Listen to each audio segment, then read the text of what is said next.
and I hate how fucking nerdy he is, and how fucking arrogant he is. It's, you know, who's the snowflake now, bitch? You are, Ben. God, they're so... Kyle Kulinski just brutally roasted Adam Sosnick on the PBD podcast, and honestly, it was bound to happen. Adam's genius take was that people are broke because they spent money on Saturday Night Fun, and he acted like that explained the whole economy. I want everybody to have healthcare. I want everybody to have education. I want everybody to have the option, potentially, of going to, say, trade school. So if your parents work hard, pay their bills... Is that right? I think it is right. Really? So if my parents are a scoundrel drunk, then I'm just destined to be fucked, and that's fine? But rest assured, Kyle crushed that nonsense on the spot and made sure everyone watching saw just how pathetic that take really was. Are the people who are busting their ass and getting absolutely nowhere, people who work 2 or 3 full-time jobs and they don't make enough money to survive? Are all a byproduct of the decisions that our parents make. Okay, so the short answer is you're not going to create a government bureaucracy to comb through 175 million people to determine who you think is worthy and who you think is not worthy. When you do a relief program, generally speaking, there's going to be broad relief, in which case, yeah, some people might be assholes, might be irresponsible, they get the money. 3 jobs, sleepless nights, barely enough to survive. And then someone tells you your biggest mistake was going out on a Saturday night. That's the lecture Adam Sosnick brought to PBD Podcast episode 219, until Kyle Kulinski stepped in and shredded that worldview in real time.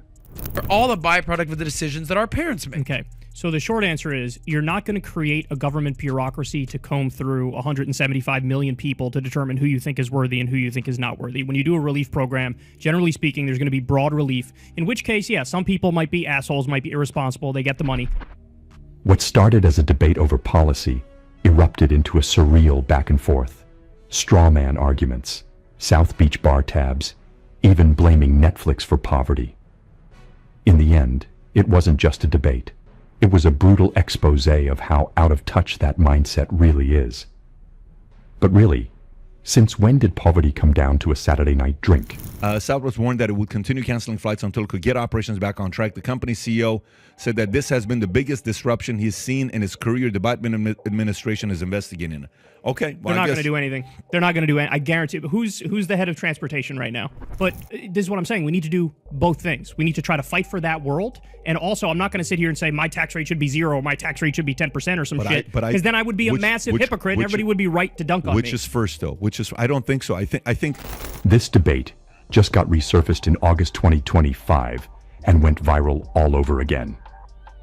2 hours of heated exchanges spread like wildfire on YouTube and social media because people couldn't believe how bizarre it got. On one side, Kyle Kulinski, a longtime advocate for social democracy, is pushing the idea that every kid deserves healthcare, education, and a fair shot. On the other hand, Adam Sosnick, co-host of Valuetainment and part of Patrick Bet-David's circle, clinging to a libertarian grindset that insists if you're struggling, it's your fault, not the system's. Is what Andrew Yang says, what Bernie Sanders says, what Biden says, what Elizabeth Warren says. And here's where the irony hit hardest. This debate about working-class Americans wasn't happening in a union hall or a struggling neighborhood.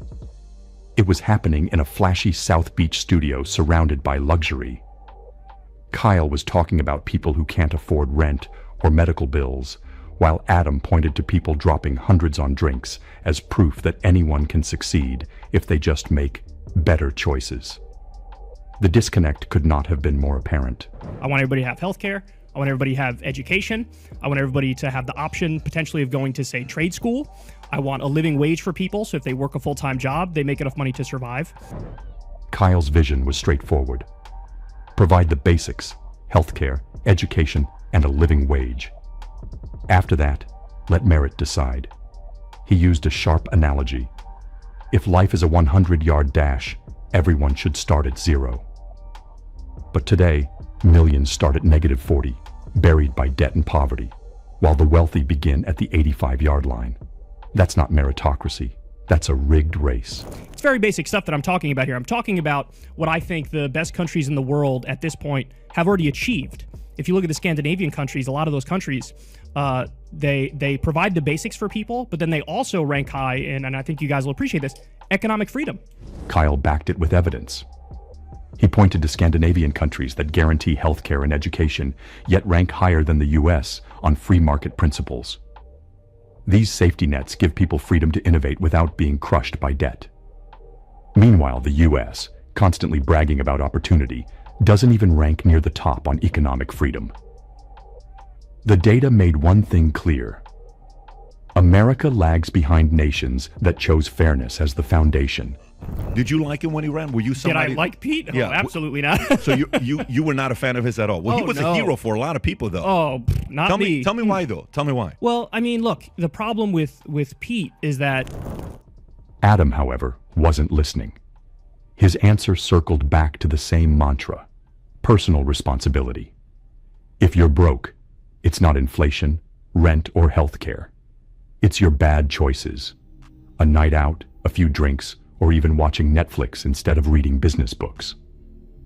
That's why this debate resonated. Millions saw themselves in Kyle's words, and millions saw the absurdity of Adam's finger-wagging. You know, get out what you put in, because certainly in the system we have right now, I think people feel like they're getting a raw deal because they are. There are other things, too. There were other they things have with a South. very, very antiquated system in terms of how they make their schedule. I was just reading about this the other day. And, I mean, yeah, they're just getting away with crimes here. You know, they need to crack down on them and let them know, you guys can't do this. There's got to be some penalty for this. Because a lot of, I mean, I'm sure you guys have read this, too. There are situations where they book flights. Kyle's message was simple. Hard work should buy dignity, not endless debt. Not survival mode. And when Adam twisted his words, accusing him of wanting to erase credit card debt or tell people to wait for government handouts, Kyle cut him down instantly. I never said that. 3 words, sharp and devastating. That clip became the moment the internet shared everywhere because it revealed Adam's entire playbook. Argue against straw men. You, bro. So these individual decisions that you make have a major factor in what you do with life. But then things went completely off the rails. Adam, from his South Beach perch, dropped one of the wildest lines of the debate. If you make $50K and struggle, it's because of your weekend choices. Think about that. According to him, financial security versus poverty comes down to whether or not you bought cocktails.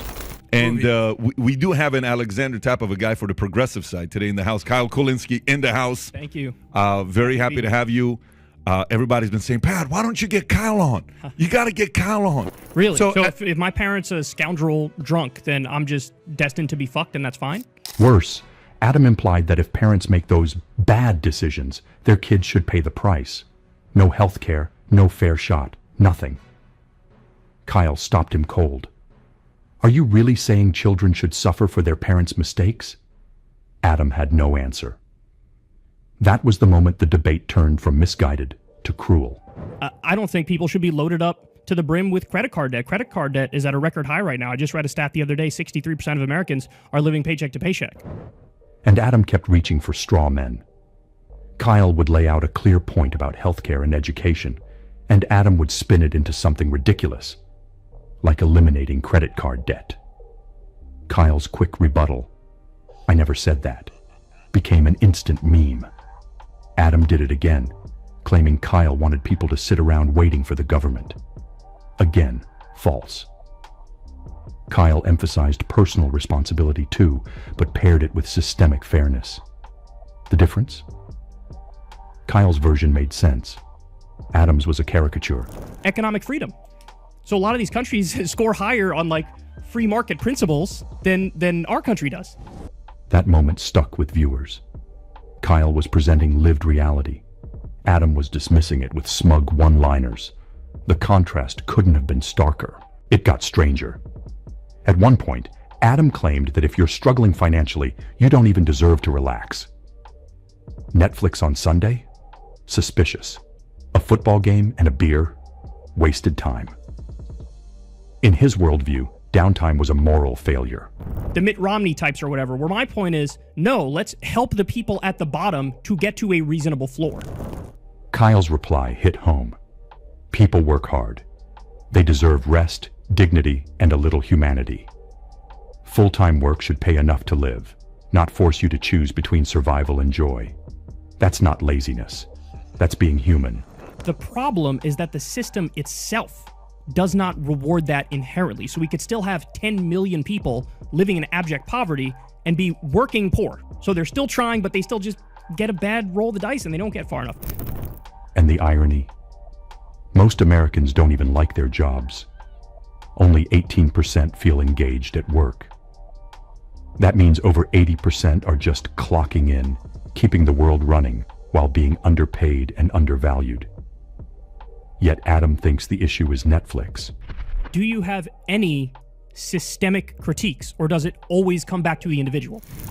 Kyle flipped that idea on its head with real-world examples. He pointed to 4-day workweek trials in the UK and Portugal. The results? Productivity didn't drop. In some cases, it rose. Workers were healthier, happier, and more focused. Companies didn't lose money. Kyle's takeaway was simple. Free time doesn't make people lazy. It makes them better. We believe in you, Kyle, is what we're trying to say. No, you can do this. this. I'm saying the government should tax the shit out of me. This revealed the bigger picture. Adam's worldview. America's fine. Struggling? Fix yourself. Grind harder. Skip drinks. Read more books. It's all on you. Conveniently, this lets the system off the hook. Kyle's worldview. Millions are already grinding harder than ever, but wages don't match living costs. Healthcare bankrupts families, and education leaves people in debt before they even start. These aren't personal failures. They're structural. Healthcare, free college, and make sure these kids don't have credit card debt. But No, I don't want to eliminate credit card debt. No, I'm no, just saying credit card debt is high. Right. Go on. Well, of course, but a lot of that is because the parenting. That's why this clash blew up when clips resurfaced in 2025. It wasn't just two guys debating.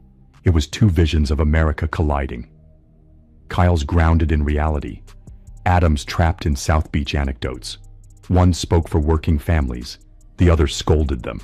That to me doesn't add up because I see the I live in South Beach. I see the decisions people make on the weekends. They spend $300 at a bar tab when they should have fucking stayed in that night. Do you have And that any- person ends up paycheck to paycheck complaining about inflation, whereas that is money that they should probably have just saved. Okay, But they you- want to do things that their friends are doing, and they want to keep up with the Joneses. My question for you is very simple. And that's why the internet had a field day. Adam's $300 bar tab line became a meme shorthand for shallow arguments. His straw men became punchlines.